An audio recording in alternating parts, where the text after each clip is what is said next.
Okay, so the King of France basically is murdered. Just to kind of recap, you've got the radicals have undergone a revolution in England territories. The French Revolution has taken place. China and Russia emerge, and with the rise of totalitarianism, governance, and the emphasis on consumerism, that creates a demand on the accessibility to consumer goods, services, and the demand for cheap raw materials structured for these demands on a society to depend on a community and are to exclude the cheap raw materials as the radicals respond to the Industrial Revolution that has taken their jobs and established a factory, again, an assembly line of production. The Soviets will instigate the world economy that is based on the principles of capitalism, and in order to produce the most profit and the best possible goods while wanting to use cheap raw materials, that the Eurasian and Indian seaport system established by the peasantry caste systems begins to upheaval. So this transition into modernity creates an upheaval of governance and a restructurance of governments. The upheaval takes place and you're able to see it, right? So again, we don't have to reiterate that too much.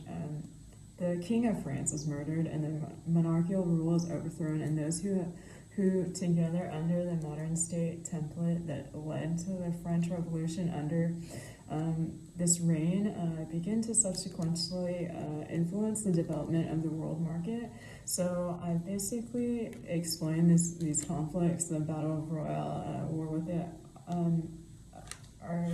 aristocracy, and this parliament courts conflict, and the judicial legislation that is vetoed under this rule. These dynasties with the Chinese emperors.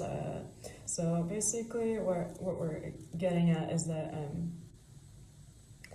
this preservation of the apprenticeship, so the working male class begins to raise concern for the rises from the male dominance within this small population. I mean, I've said these things consistently, but basically these populations start to deconstruct of the upper middle class, which are now in large part unhappy. And this is because the state in particular has to continue their attempt to centralize the power of the cost for the state of the working class, and also its concerns are to deintegrate the guild system and the rising of cost of food prices and market costs, and the peasantry begins to see these traditional lifestyles begin to compromise by the increasing pressure which starts to fail. So these fails to create a content class under centralized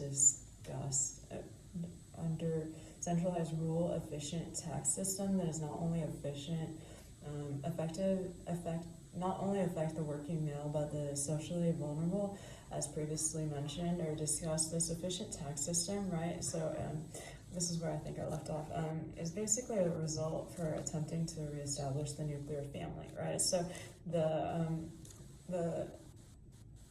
template for a nuclear family is basically the same in any society, but it is specifically what is like a catalyst to allowing landowners to monopolize the rural outskirts in every aspect of the nation-state governance system, development of educational reforms, political systems of nobility is as not an option for many, but not all for women. And lastly, capitalism takes over and everyone is left to revolutions, trading empires, wage labor help establish the world in which they are soon put to a test of strategy, right? So World War II takes place, the Great Depression emerges.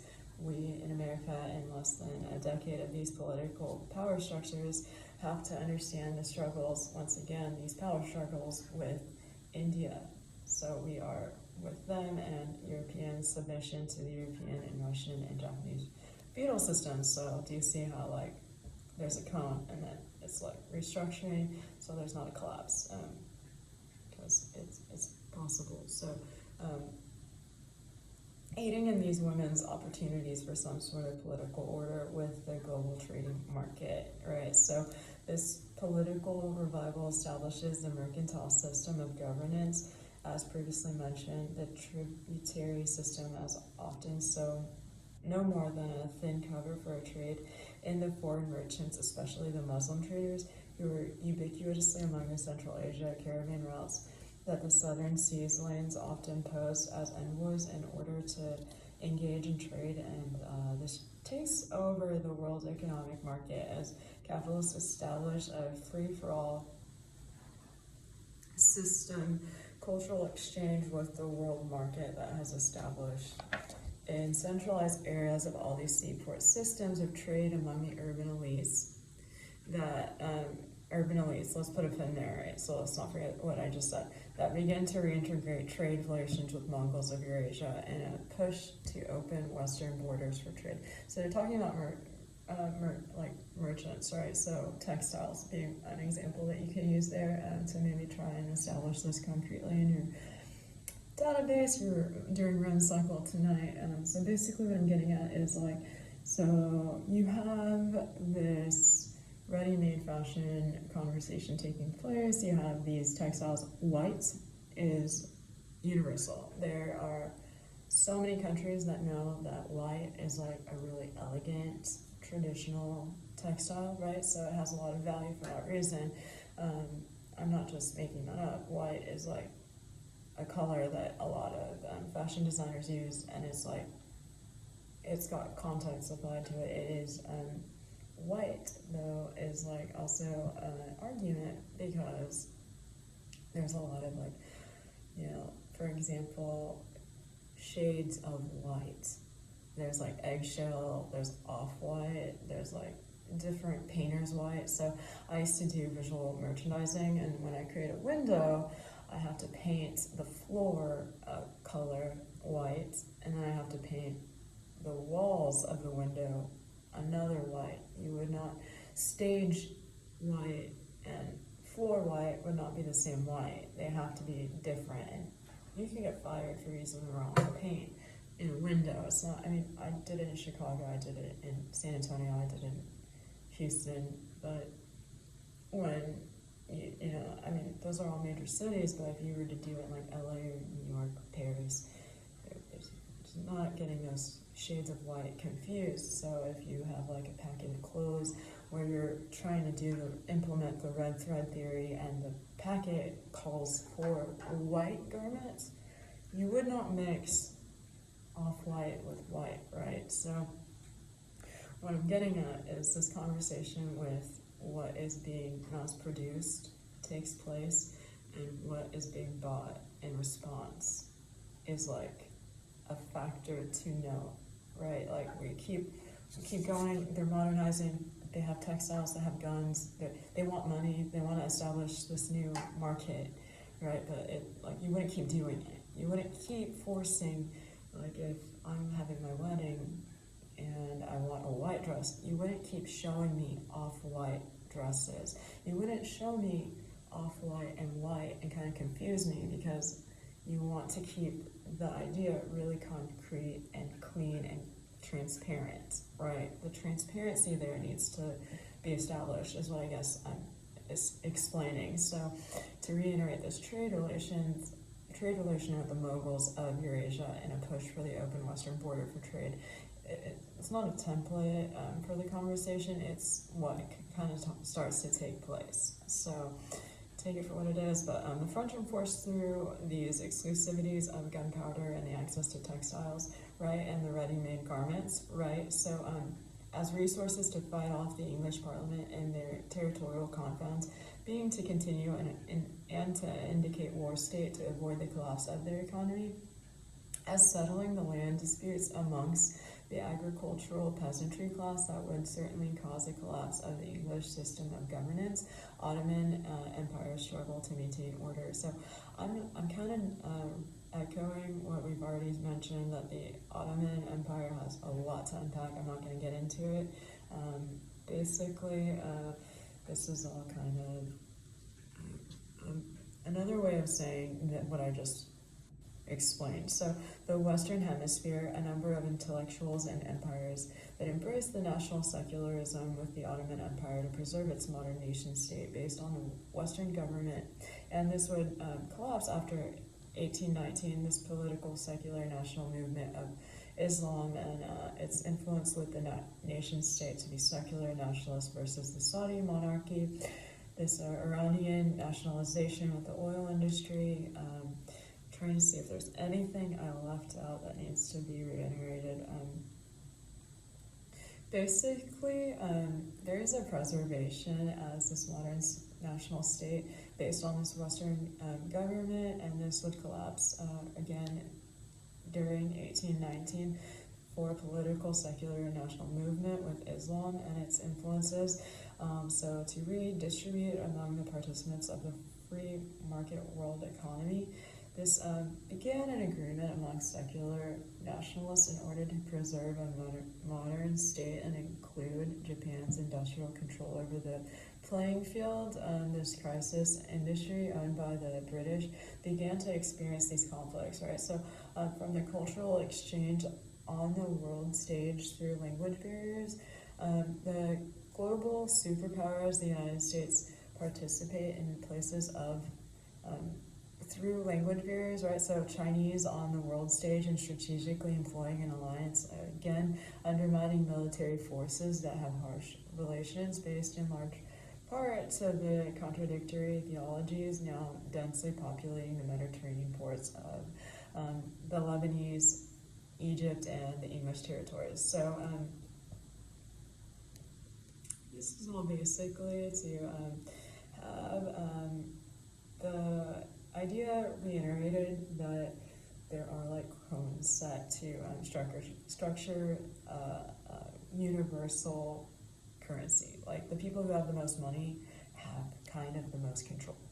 Like not to beat around the bush. Like it would sound insane for me to say, it is my belief that the poorest people in society should have the most power. But that doesn't make any sense, right? Because if I want to get a job, those people aren't going to be my target audience for wanting to sell things.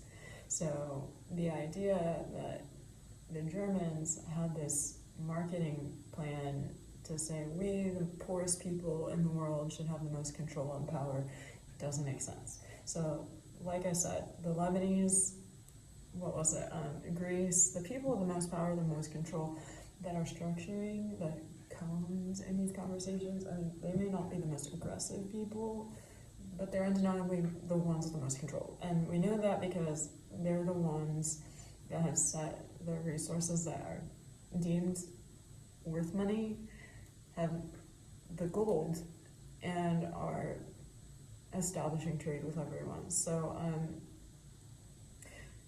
to provide this conversation a little bit more context, right? So there is a modern state, and it includes Japan's industrial control. There is a playing field, the crisis industry, that's owned by the British, and it begins to experience conflicts from the cultural exchange on the world stage. Again, this isn't happening in the privacy of like a home and the privacy of like the rural area or like a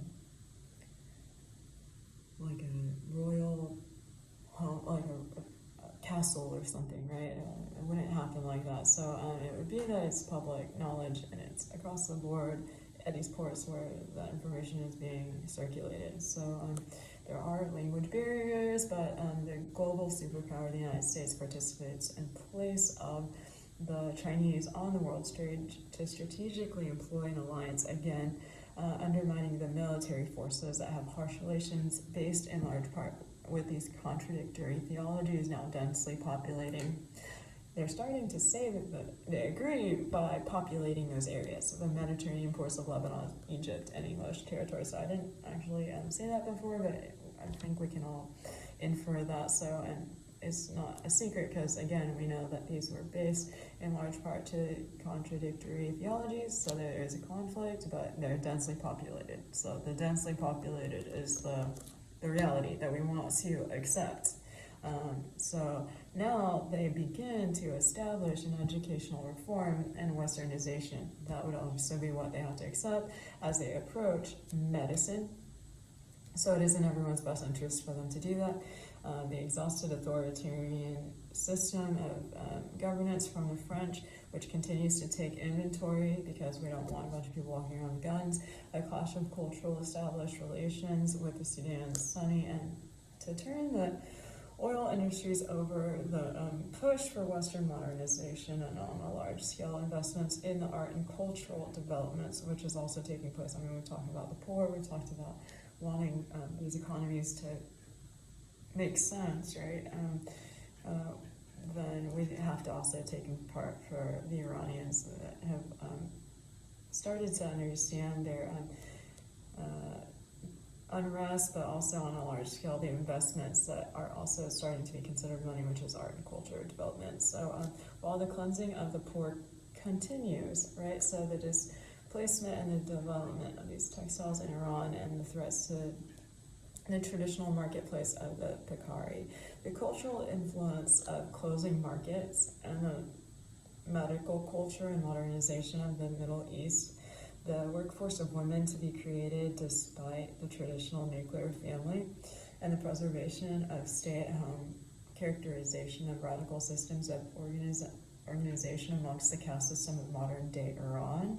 So, during this period of consumer paradise, the industrialization of a modern economy, it creates an economic disparity and conflicts on the world market, which is on the rise. So these points are made in modern-day galleries as a political protest for women's equal rights. I think I mentioned that in NPR segment before, and that's just supporting evidence of that idea, that reality, that's what they talked about. So this is fundamentally comprised by the sultans and rulers of having to apply Islamic law under free trade areas. The consumer paradise spreads to Latin America, and Japan starts to realize that the consumer dream is made available. So this Great Recession lingers in 2010 and 2011, and the definition of family through the purchase of new identity. The rapid economic growth being comprised and undermining the capitalistic mentality, the world stage, and our text covers this agricultural shifts that take place in India and the breeding of livestock and domesticated animals. So the text I'm mentioning is the text I read, and then I interpreted and wrote this based off of. So the Mediterranean chickens and turkey become household pets, and this sedimentary pets are trained to travel along the peasantry militia that continues to expand for religious and political reformation, and pigs that are driven in droves in the train of advancing Spanish armies to provide them with readily available food were descendants of razor-backed Spanish breeds. So pork and lard quickly became staple ingredients of Middle American cooking. So that's what I'm talking about. It's like, so the book I'm talking about is themed in global history, right? So basically what I'm explaining is that the Lebanese and Greece are the kind of people who, I mean, you can talk about it in a religious way, sort of, but I think that would be an easier way. And you do know, like, geography, how that looks on a map, and so that is where people wanted to do the trade, and those were the things that people were like, oh, wow, that's like so cool, I want to do that, and incorporate it into our culture. So the exchange is real. So the Indians that proved excellent imitators who learned the skills of the conquerors in an astonishingly short period of time within the confines of the cities, the guilds could perhaps maintain their restrictive covenants. But in the countryside, an Indian craftsman applied his newly won knowledge to the traditional Indian crafts, especially to pottery and manufacturing of textiles. These Spanish enterprises, mining, agriculture, stock raising, manufacturing, inevitably changed the face of the land, and the revelation of men to the land they inhabited before the Spanish conquest. So the Middle America had been landlocked. Yeah, so what shipping there was confined to the coast, and the Spanish conquest bridged the oceans and linked New Spain to the Old World through the twin ports of Veracruz on the east coast and Acapulco on the west coast. And New Spain, like other parts of the Spanish Empire, was to be a valuable source of raw materials for the homeland, not a primary producer in its own right. Each year, fleet would carry Spanish goods to the Indies and return laden with produce and precious metals of the colonies. So Spain would export iron, mercury, and essentially to mining operations overseas, arms, paper. The invention of paper was a big deal, and we all know why, especially in a conversation with education. So fine cloths, like I mentioned, white versus off-white, wine, kava, would be like something you could kind of research and make like a thing with, because in the food industry and stuff, it's one of those well-known and reputable kind of references in wine history and culture and foodie culture. Love oil and soap. Soap was a big deal, especially in religion. So that would be something interesting to kind of research if you wanted to go down that rabbit hole and receive in turn silver and gold, sugar and cacao, cochineal and indigo, leather and tallow, the varied products of commercial enterprise overseas. There was know the trade. The crown regarded the link with the Indies and the power cable of its imperial system, and shielded it from outside influences by force of arms and minute bureaucratic relations. So you do know how important that sounds. I mean, in a conversation with border control, it would be for example, my dad was an immigration police officer for Mexico, so kind of that's what they're talking about, minute bureaucratic relations and force of arms. So there is still a system of toll and travel and mobility that aren't accessible to all just yet, right? So that's reality. That is reality. So as previously discussed, the imperial expansion walls were necessary to stop sudden attacks by warriors on horseback, here as in other parts of the world, right? So where the horse was successfully exploited and the elements of surprise was significant.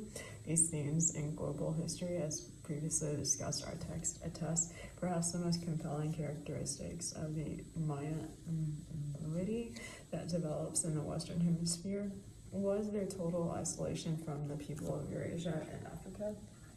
Humans appeared to have begun migrating into the Americas across the land bridge that connected Asia and North America some 25,000 years ago. They developed a detailed knowledge of astronomy and sophisticated mathematical system and calendar, as well as a hieroglyphic writing. And their religious beliefs reflected a cynical review of the universe that had experienced a sense of creative and deconstructive phases. Warfare, was common among these cities, right? That provided the center points of elite rule. So that is why France, they're important in any conversation when it comes to modernization. You can't dismiss their influence with fashion and their relevance, right? So you can't really pretend that's not reality. But what I'm getting at is them having control of gunpowder is what I think is more important to note there.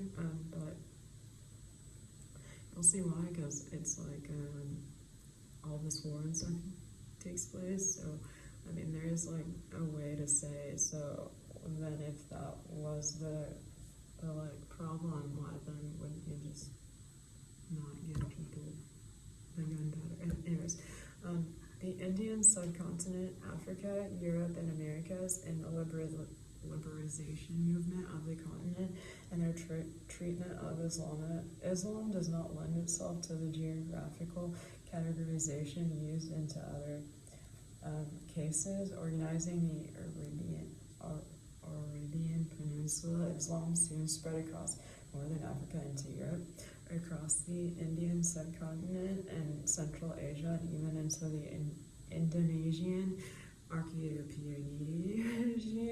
Yet the technical differences hardly would allow its exclusion from the group, given the enormous impact of the Islamic faith, both then and now. So their focus is broad outages of societies, how they regulate themselves to share the material world around them, and that's like and their forms of government, however functioned, their economic systems, and the value systems which they professed. So this need of industrial Europe competing for raw materials and markets lowers the cost for raw materials, which leads to the competition in Netherlands and England to guarantee cheap manufactured goods with monopolies and no global consumption for the raw materials or within the markets. So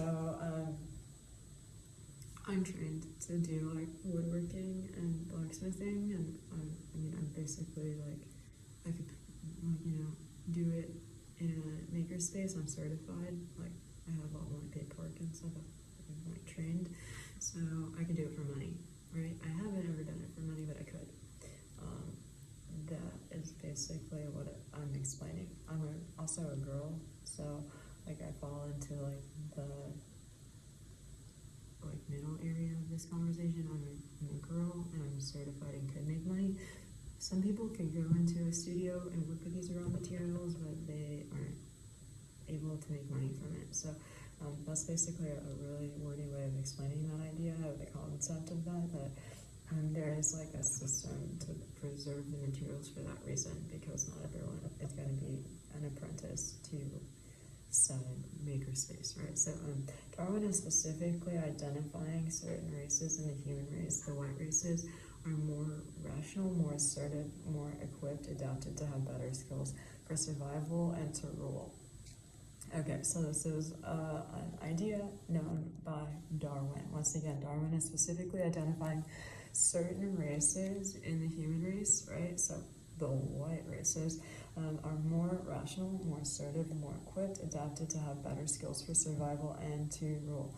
For example, characteristics of white people versus Asian, versus European, and versus African. Your pet dog is distinct from another dog, and this leads to going out to spread power, control, and territories. For example, Christianity with Christians, missionaries in Africa to convert them into Western beliefs through the Western medical practices, right? And these missionaries, how our ideas are superior in religion as well. Africa, Asia, and the states that governed in that region were devastated in the region by slave trade and influenced by the imperial tribal empires. Unrest that were not stable nation states premised their missionary objectives based on these facts. Specific upheavals, the Mughal nation state disintegrated drive for technological tools with Western philosophies lead to imposing themselves into their societies. 80% of the world is taken up by the European states. 80% of the world is taken up by the European states, European China, and Africa. Great Britain Empire global phenomenon in the last decade takes place. So these possessions to their nation state, not only the empire to the stretches across the Axis, Germans, French, and the Dutch possessions, Western Africa, colonial powers, and the tools of the empire. Once again, the tools of the empire. The European believe that they are superior to their other races, and the control that they have is enforced by the military powers and can't possibly navigate the power into Africa and into Asia because they feel that they can power through anywhere with the invention of steamboats, right? So railroads make the transportation of long distance possible, and the radio transmission makes communication instantly possible. So these technological advances demonstrated through military early on, these were established through the military powers and the mercantile activity initially came in as visitors and do not plan on conquering huge, powerful countries like the Imperial Empire of China or Africa. The capital of these trading empires in Batavia, Java, 1619. This is an exclusive trade port, so that's another important one, Java. And they are there to continue to maintain this monopoly, right? So through Dutch, who essentially, and they're really funny people, so essentially control trade with the Spice Islands, scientific racism is what it's basically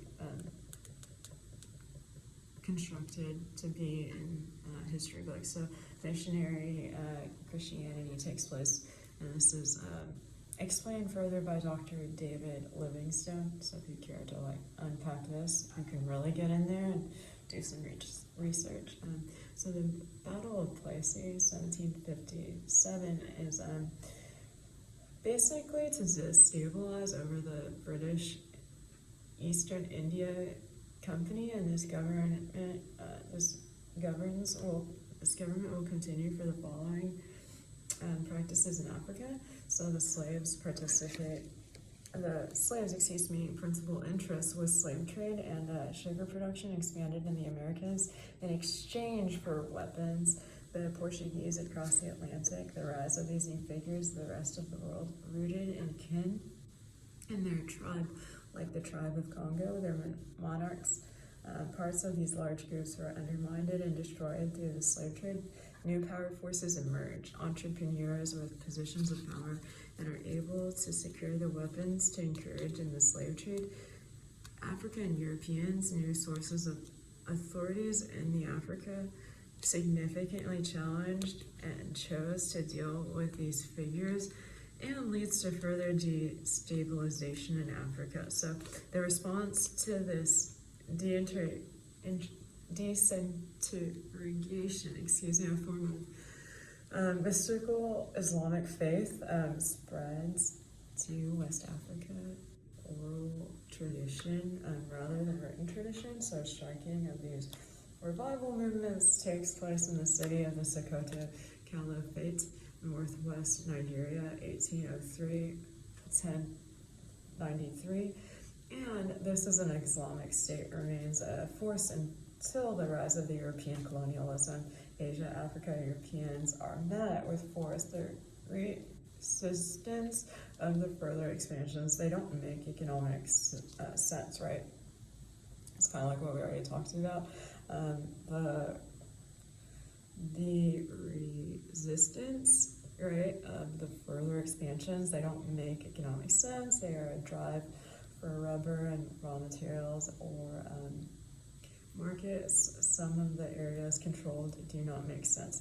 So why they control the northwest Nigeria, the caliphate expansion, their power to suppress these challenges, only partially defined by the economic importance, and in part was partly defined by their need to defy the European control.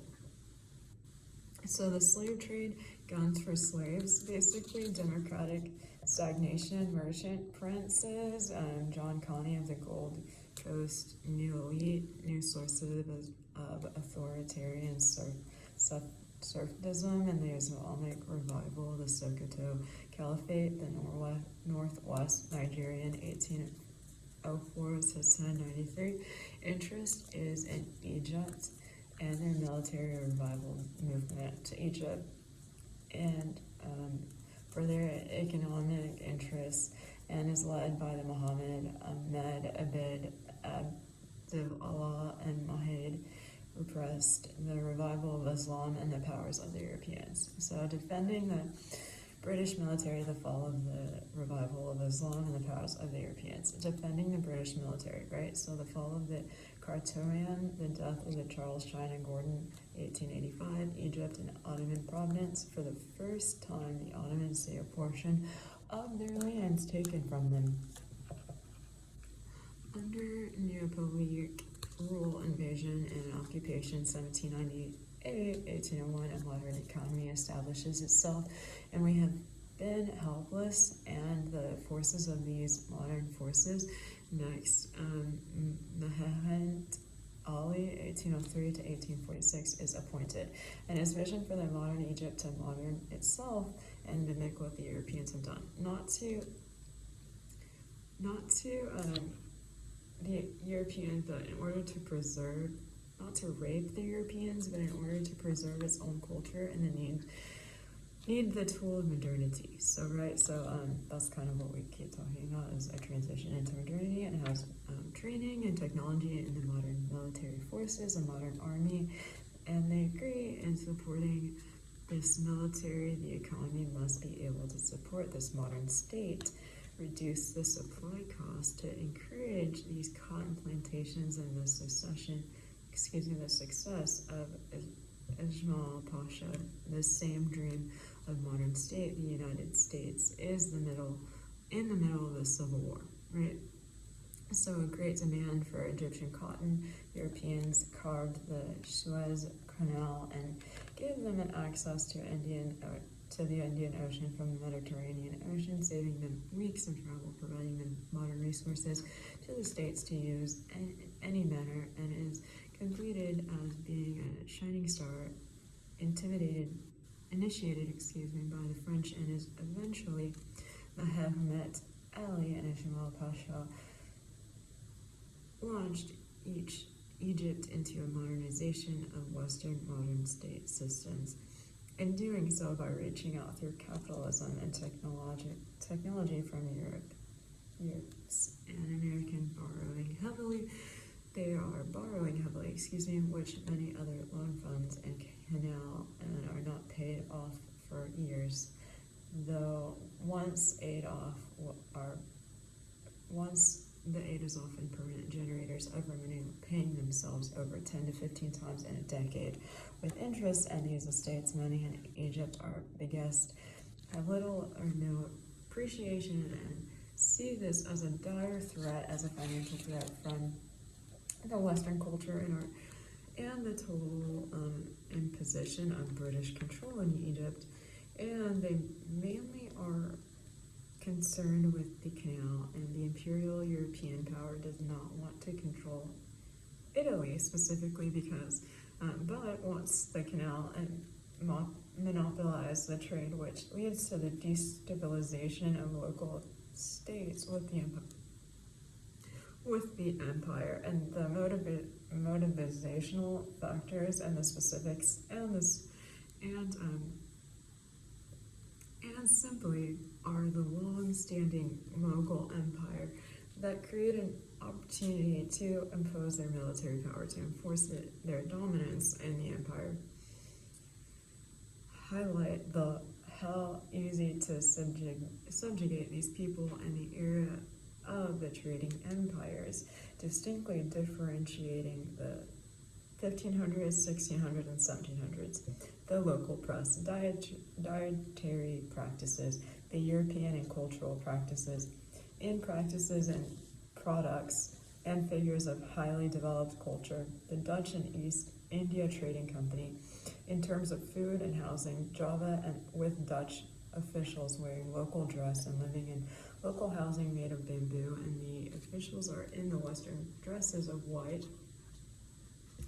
Again, we're talking context for textiles, so again, it's important that the officials are dressed in white, and this is distinguishing them as symbols of their superiority. So states seek trade, not control, right? So they don't want to own your country. What they want is to negotiate prices that can stimulate economic stability and prosperity for their government. So East India Companies discourage Christian monarchies, late imperialism, their grab for territory and power, the French domination of North Africa, the British Empire, Nigeria, Sierra Leone,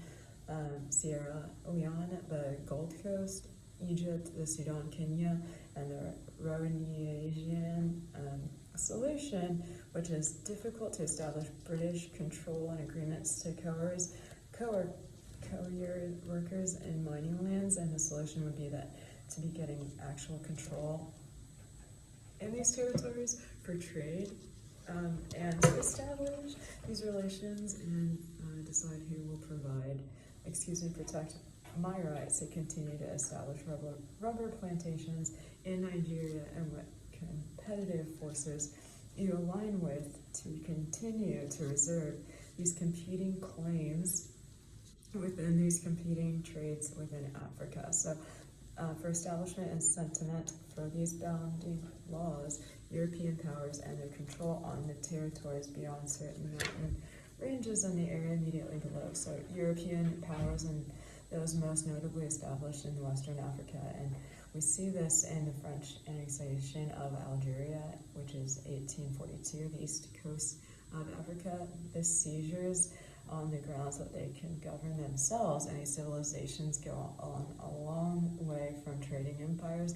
to establish themselves between equals, whether merchants and other cultures, Chinese merchants or merchants from Sultan Java. The societies that saw themselves as equal demand to source natural resources, and the markets to control them exclusively and to exclude others, and to subjugate millions in Africa and competitive powers in the other parts of Europe as seeking others as fundamentally inferior and needing to civilize other parts of Europe.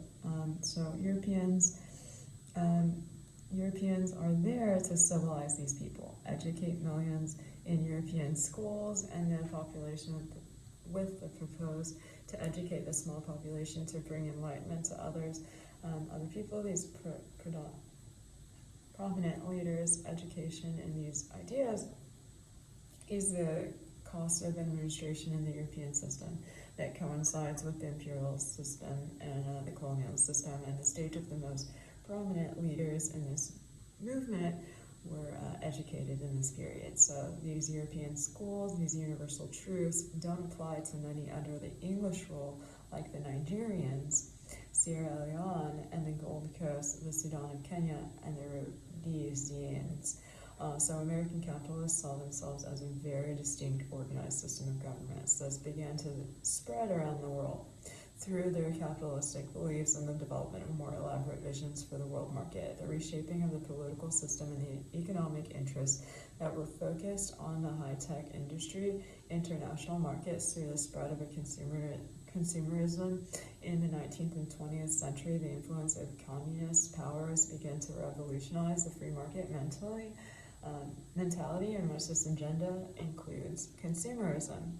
The conversation is continuing in exchange for these material goods.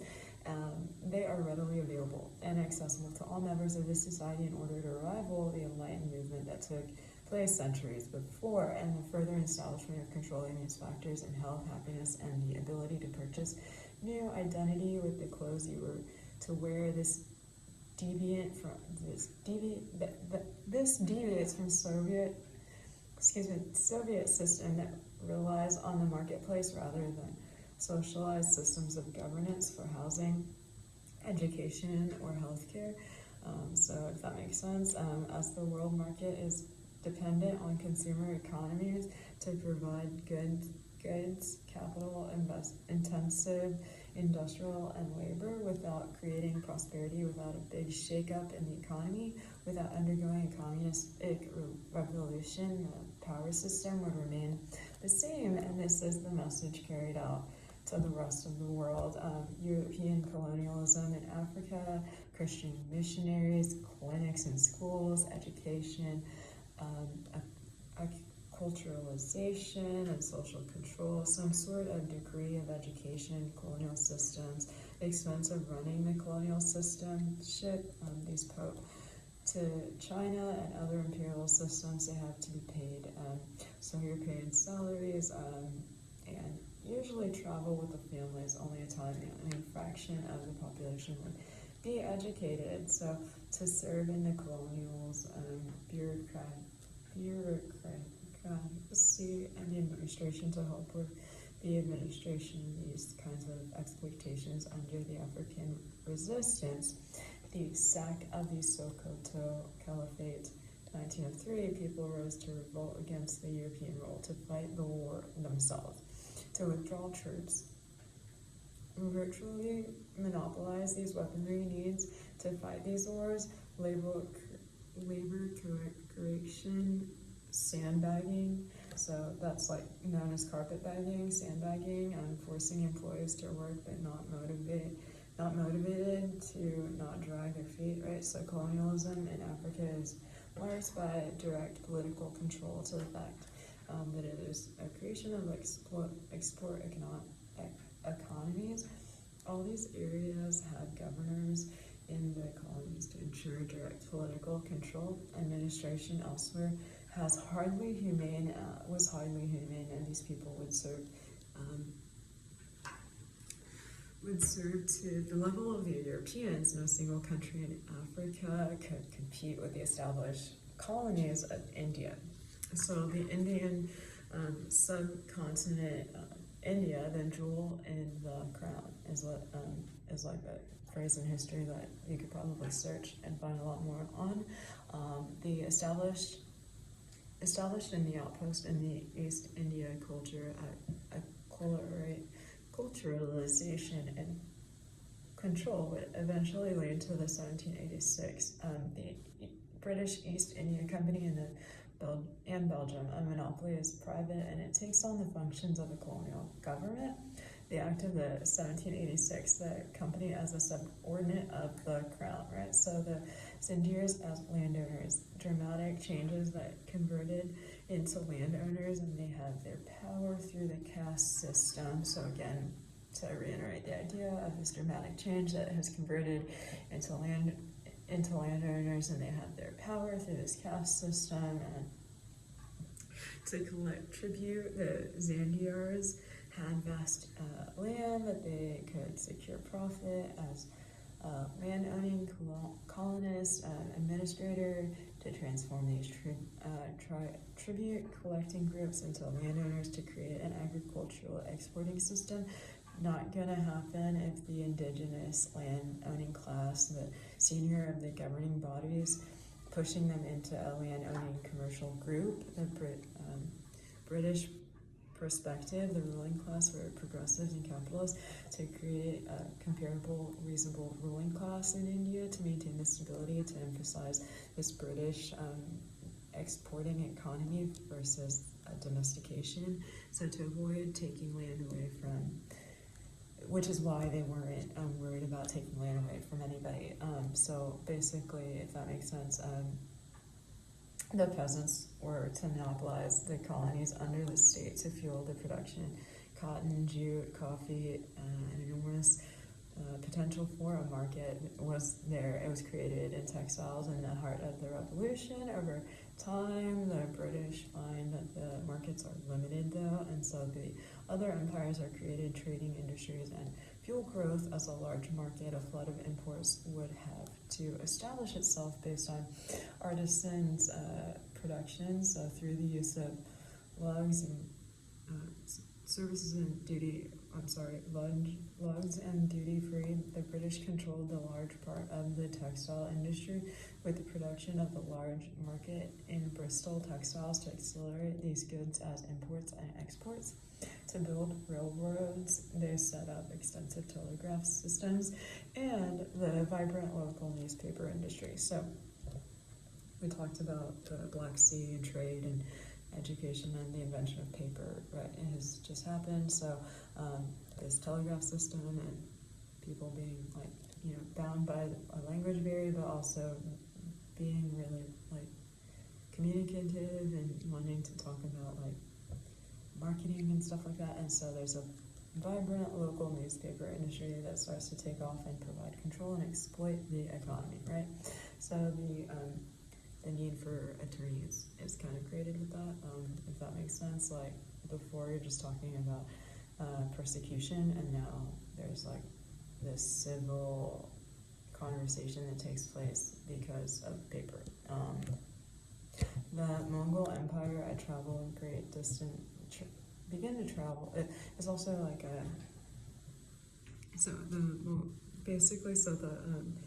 at the same time that was happening, the Mughal Empire to travel great distances and terrains to delay transportation to help unite the country and to travel to new parts of the globe. The invention of the telegraph, also for communication that is instantaneous. The newspaper could be opened and feature a story from Bengal.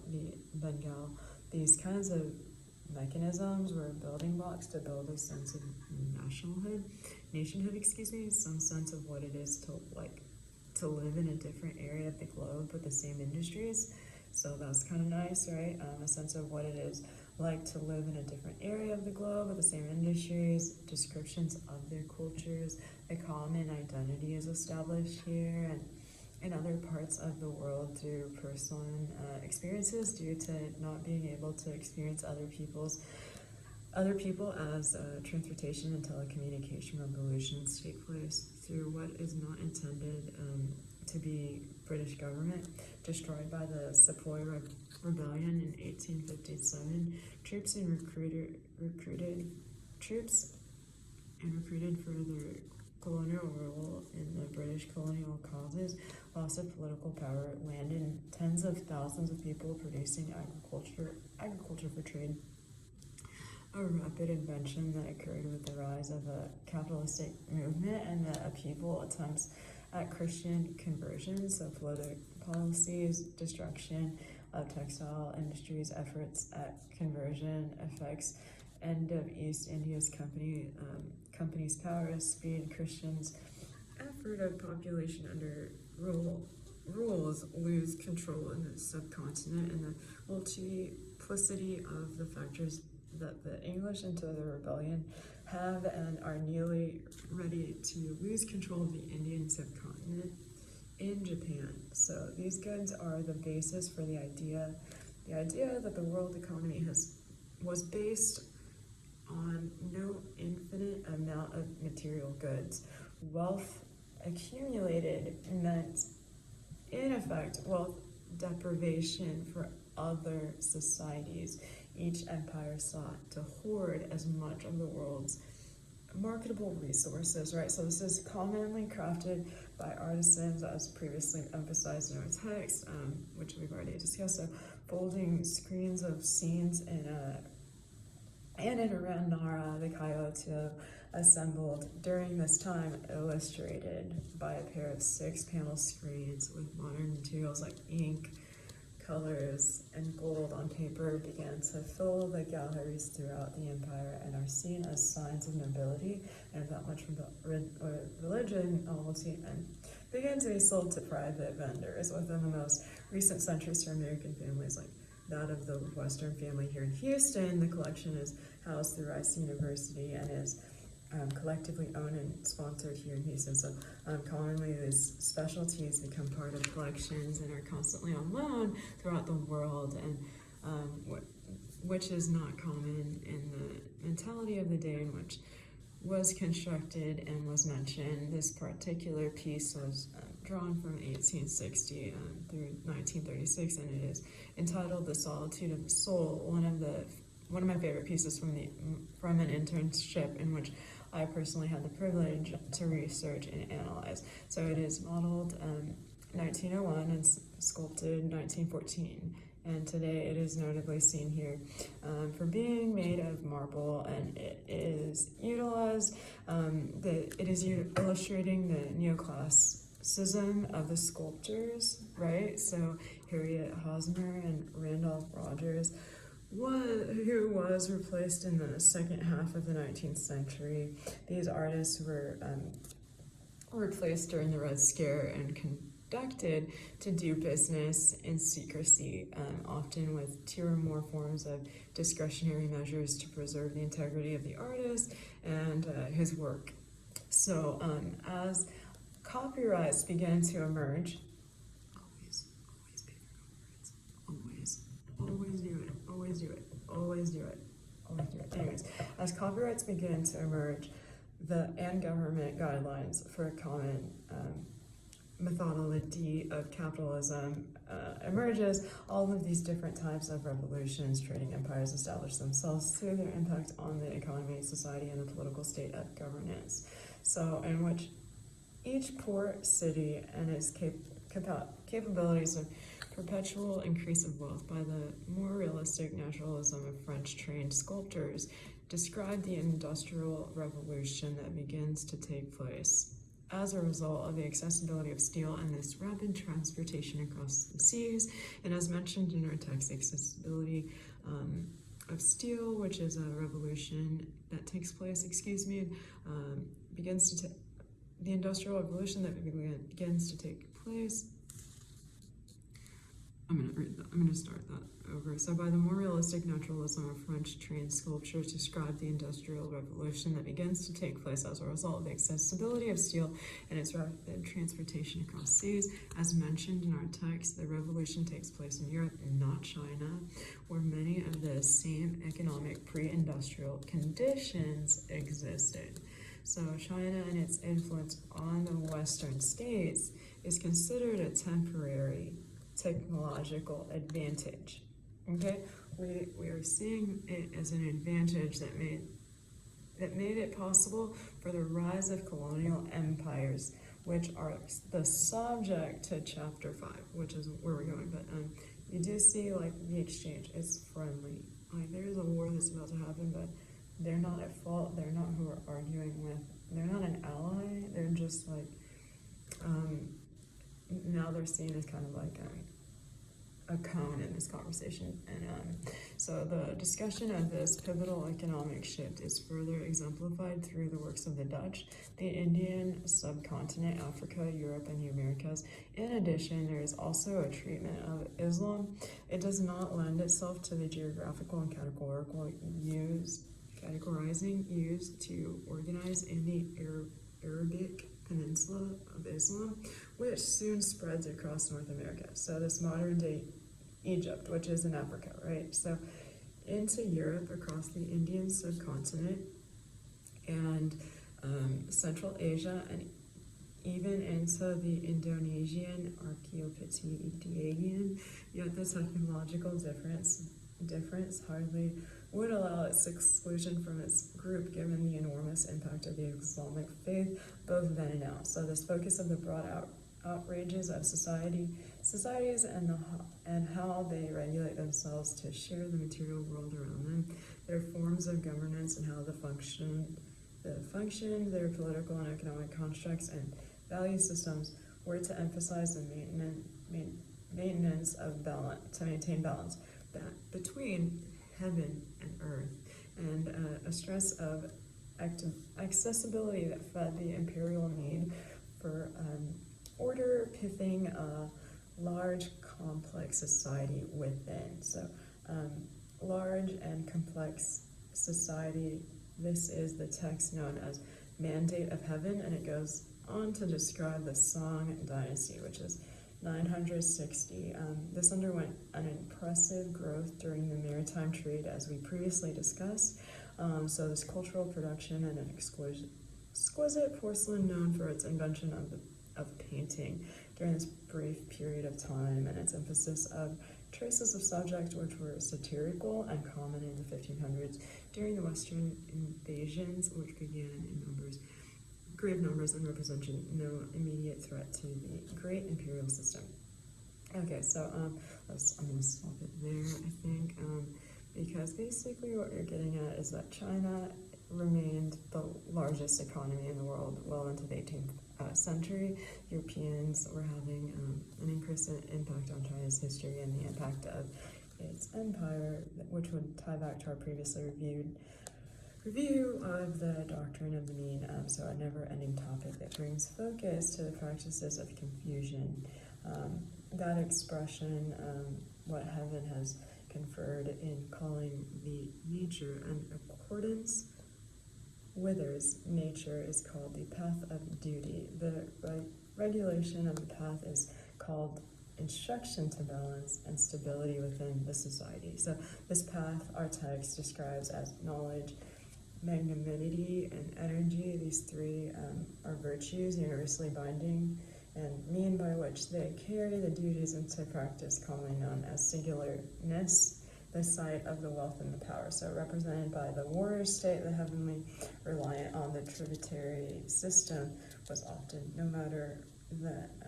no more than a thin cover for trade in the forge in merchants. So this emphasizes Muslim traders who were ambiguous and along the Central Asian caravan routes, so the southern sea lanes, which often pose as envoys in order to engage in trade with most Chinese traditionalists considered that this is engaging this practice and was an abuse to try and stop it because they could detect it. And this traditional domestic interior, which was, how they treated basically the middle class rather than the elegant generalized types. So I'll stop there and then we'll get into gunpowder.